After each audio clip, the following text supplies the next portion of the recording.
Priyanka channel. ನಾನಿವತ್ತು already chapati ಮಾಡಿ ಇಟ್ಬಿಟ್ಟಿದ್ದೀನಿ. ಇವತ್ತು ಈಸಿಯಾಗಿ ಬೆಂಡೆಕಾಯಿ ಪಲ್ಯನ ಮಾಡೋದು ಹೇಗೆ ಅಂತ ನಾನು ತೋರಿಸ್ಕೊಡ್ತೇನೆ. ಅಷ್ಟು ನಾನು ಇಷ್ಟು ಬೆಂಡೆಕಾಯಿ ತೊಗೊಂಡಿದ್ದೀನಿ. ಇದನ್ನು ನೀಟಾಗಿ ವಾಶ್ ಮಾಡ್ಕೊಬೇಕು. ಆಲ್ರೆಡಿ ನಾನು ವಾಶ್ ಮಾಡಿ ಇಟ್ಟಿರ್ತೀನಿ, ಮತ್ತು ಇನ್ನೊಂದು ಸಲ ವಾಶ್ ಮಾಡ್ಕೊತಾ ಇದ್ದೀನಿ. ಇದೆಲ್ಲ ವಾಶ್ ಆದಮೇಲೆ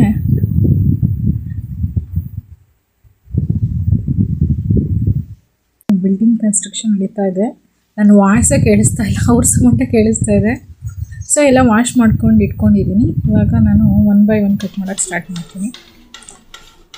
ನಾನು ಒಂದೇ ಕಟ್ ಮಾಡಲ್ಲ, ಒಂದು 2 ಇಲ್ಲ 3 4 ಈ ಥರ ಅದನ್ನು ಜೋಡಿಸ್ಕೊಂಬಿಟ್ಟು ಆಮೇಲೆ ಕಟ್ ಮಾಡೋಕ್ಕೆ ಸ್ಟಾರ್ಟ್ ಮಾಡ್ತೀನಿ.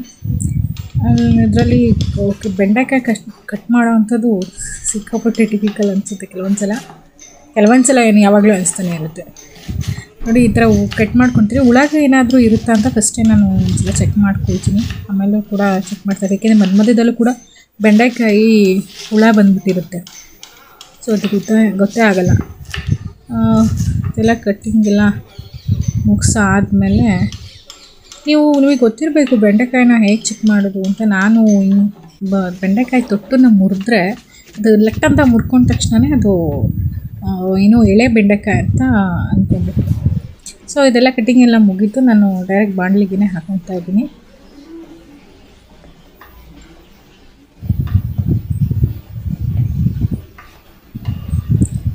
ತುಂಬ ಒಳ್ಳೆಯದು. ಶುಗರ್ ಇರೋರಿಗೆ ಬೆಂಡೆಕಾಯಿ ವೀಕ್ಲಿ 3 days ನಾವು ಯೂಸ್ ಮಾಡಲೇಬೇಕು. ನೆಕ್ಸ್ಟ್ ಇದೆಲ್ಲ ಮುಗಿದ್ಮೇಲೆ ನಾನು ಸ್ವಲ್ಪ ಆಯಿಲ್ ಹಾಕ್ತಾಯಿದ್ದೀನಿ. ಇದಕ್ಕಿಂತ ಫಸ್ಟೇ ಆಯಿಲ್ ಹಾಕಬಾರ್ದು. ಸ್ವಲ್ಪ 2 minutes ಆದಮೇಲೆ ಆಮೇಲೆ ಆಯಿಲ್ ಹಾಕಬೇಕು. ಸ್ಟವ್ವೇ ಆನ್ ಮಾಡ್ಕೊಂಡಿರಲಿಲ್ಲ, ಇವಾಗ ಆನ್ ಮಾಡ್ಕೊತೀನಿ. ಓಕೆ, ಸ್ಟವ್ ಆನ್ ಆಯಿತು. ಇದನ್ನ ಒಂದ್ಸಲ ಫ್ರೈ ಮಾಡೋಣ.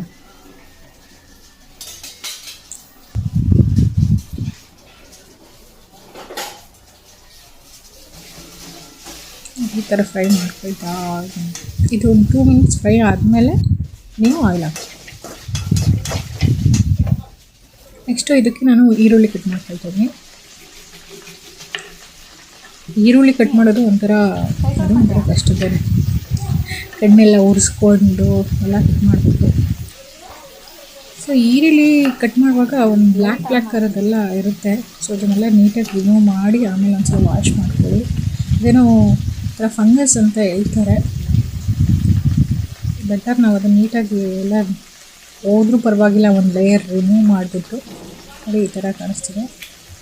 ರಿಮೂವ್ ಮಾಡಿ ಆಮೇಲೆ ವಾಶ್ ಮಾಡ್ಕೊಳ್ಳೋದು ಒಳ್ಳೆಯದು ಅಂತ ಅನ್ಕೊಳ್ತೀನಿ. ಆಲ್ರೆಡಿ ಒಂದು ಸಲ ವಾಶ್ ಮಾಡಿರ್ತೀವಿ, ಇದನ್ನು ತೆಗ್ದಾದ್ಮೇಲೆ ಇನ್ನೊಂದು ಸಲ ವಾಶ್ ಮಾಡ್ಕೊಳ್ತೀವಿ.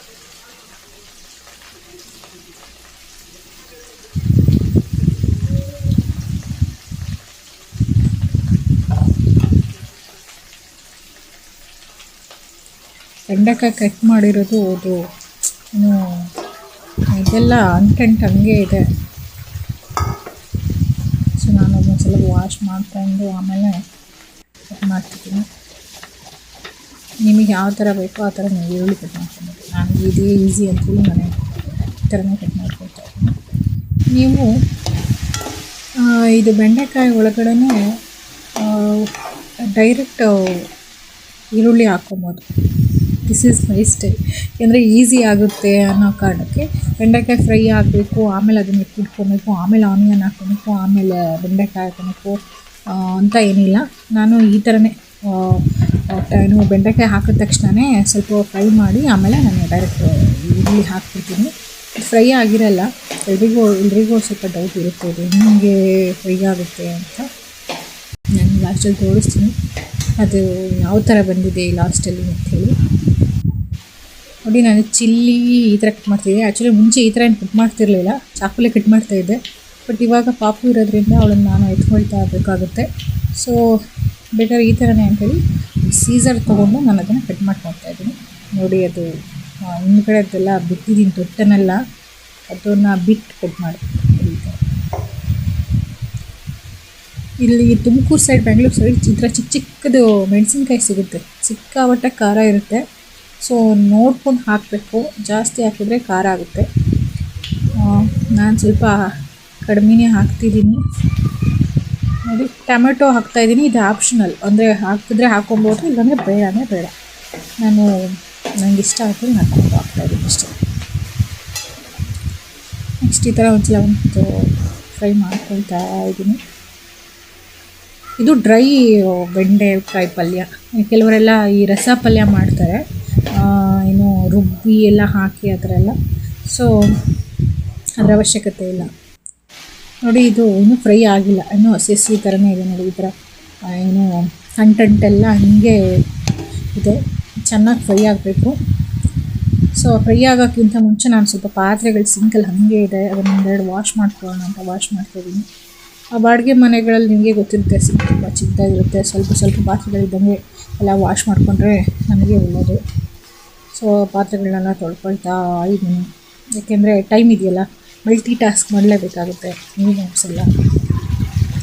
ಸೊ ಹಾಗಾಗಿ ಪಾತ್ರೆನೂ ಇದ್ರ ಜೊತೆಲಿ ಫ್ರೈ ಆಗೋಷ್ಟರಲ್ಲಿ ಇದು ನಾನು ಕೆಲಸ ಮುಗಿಸ್ಕೊಂಡು ಅಂತೇಳಿ ಒಂದೆರಡು ಪಾತ್ರೆಗಳನ್ನ ವಾಶ್ ಮಾಡ್ತಾಯಿದ್ದೀನಿ. ಪಾತ್ರೆ ಎಲ್ಲ ವಾಶ್ ಆಯಿತು. ಆಮೇಲೆ ನೆಕ್ಸ್ಟು ನಾನು ಇದಕ್ಕೆ ಸಾಂಬಾರು ಪೌಡ್ರು ಮತ್ತು ಉಪ್ಪನ್ನ ಹಾಕ್ತಾಯಿದ್ದೀನಿ. ಸೊ ಇದು ಫುಲ್ಲು ಫಸ್ಟ್ ಉಪ್ಪು ಹಾಕ್ತಾಯಿದ್ದೀನಿ. ಉಪ್ಪು ಹಾಕಿದ್ರೆ ಇನ್ನೂ ಸ್ವಲ್ಪ ಬೇಗ ಫ್ರೈ ಆಗುತ್ತೆ ಅನ್ನೋ ಕಾರಣಕ್ಕೆ, ಸ್ವಲ್ಪ ಟೈಮ್ ಹಿಡಿಯುತ್ತೆ ಫ್ರೈ ಆಗೋದಕ್ಕೆ. ಸೊ ಅದು ಫ್ರೈ ಆಗೋದ್ರೆ ಬೇರೆ ಕೆಲಸ ಮಾಡ್ಕೊಳೋದಲ್ಲ, ವೆಯ್ಟ್ ಮಾಡ್ತಾ ಟೈಮ್ ವೇಸ್ಟ್ ಮಾಡೋದಕ್ಕಿಂತ ಇದು ತುಂಬ ಈಸಿ ಅಂತ ನಾನು ಹೇಳ್ತೀನಿ. ಸೊ ಇದು ನಾನು ಮನೇಲೇ ಮಾಡಿಸಿದಂಥ ಸಾಂಬಾರು ಪೌಡ್ರು, ನಮ್ಮಮ್ಮನ ಹತ್ರ ಮಾಡಿಸ್ಕೊಂಡು ಬಂದಿದ್ದೀನಿ. ನೋಡಿ ಈ ಥರ ಇದೆ.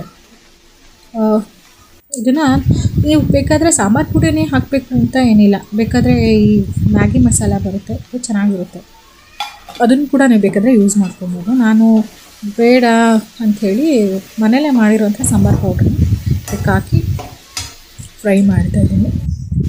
ನೋಡಿ ಫೈನಲ್ ಔಟ್ಲುಕ್ ಈ ಥರ ಬಂದಿದೆ. ನೋಡಿ ಈ ಥರ ಅಂಟೆಂಟೆಲ್ಲ ಹೋಗಿದೆ ನೋಡಿ. ಇನ್ನೂ ಚೆನ್ನಾಗಿ ಫ್ರೈ ಮಾಡ್ಕೊತೀನಿ, ಇನ್ನೂ ಫ್ರೈ ಮಾಡ್ಕೊಬೋದು, ಬೇಡ ಅನ್ನೋದು ಸ್ವಲ್ಪ ಹಸಿ ತರಕಾರಿ ಈ ಥರ ಫ್ರೈ ಮಾಡ್ತೀನಿ. ಓಕೆ, ಊಟದ ಟೈಮ್ ಆಯಿತು, ಊಟ ಮಾಡ್ತೀನಿ. ಈ ವಿಡಿಯೋ ಇಷ್ಟ ಆದರೆ ಪ್ಲೀಸ್ ಸಬ್ಸ್ಕ್ರೈಬ್ ಮಾಡಿ. Thank you.